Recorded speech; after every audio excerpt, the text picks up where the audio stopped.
Nous allons maintenant accueillir environ 150 personnes qui arrivent maintenant au compte-gouttes et nous allons démarrer dans quelques instants un programme extrêmement chargé sur le thème des jeunes seniors et de leur employabilité. Ce soir, nous allons essayer d'abord de recueillir des témoignages, de faire parler la salle sur un sujet qui est douloureux puisque les personnes de plus de 50 ans ont vraiment du mal à retrouver un emploi. C'est, je crois, un problème essentiellement français, nous dira, je pense, tout à l'heure M. Niedergang, qui voit ça du point de vue de la Suisse et du monde puisqu'il a un recrutement international, c'est son métier.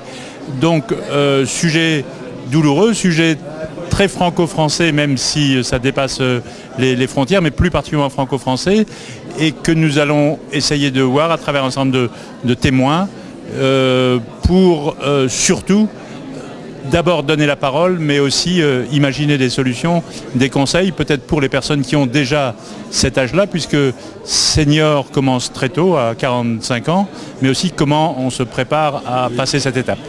Je suis plus un témoin qu'un responsable, parce que moi, à la DIRA, je ne suis pas dans le service de l'emploi ou dans l'insertion, plutôt dans l'accompagnement des entreprises.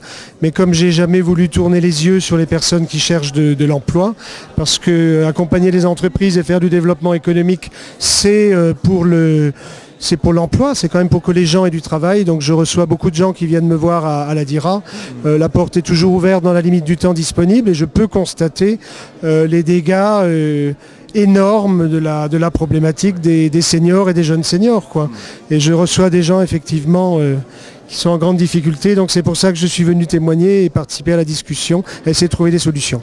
Non, je pense que ce que je vais dire, ça tourne autour du fait que un peu la vision aussi des chefs d'entreprise par rapport à ça et quelques expériences que j'ai pu vivre dans des métiers où il y a surtout des jeunes et où peuvent se poser des problèmes de pénibilité.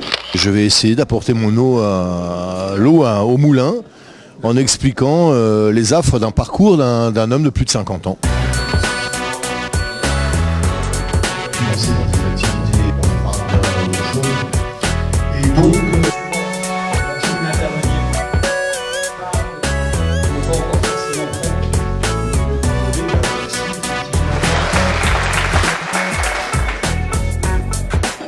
Anna Reda, de l'agence de communication. Je vais vous présenter quelques personnes qui ont pu assister à cette soirée. Jean-Philippe Borel, chambre de commerce de Colmar, en charge du développement de la formation. Des éléments de réponse intéressants, pertinents. Après, j'ai l'impression qu'au niveau français, c'est plutôt culturel qu'autre chose. Et que c'est là-dessus qu'il faudrait qu'on puisse d'abord intervenir pour pouvoir faire bouger les lignes, faire bouger les gens. Mais intervenir sur le plan culturel au niveau français, ça ne se fait pas comme ça, donc il reste des choses à faire. Maintenant, ce genre d'événement contribue parfaitement à informer, à sensibiliser et à contribuer justement à faire bouger les lignes. Donc il faut multiplier les soirées, les événements de ce genre.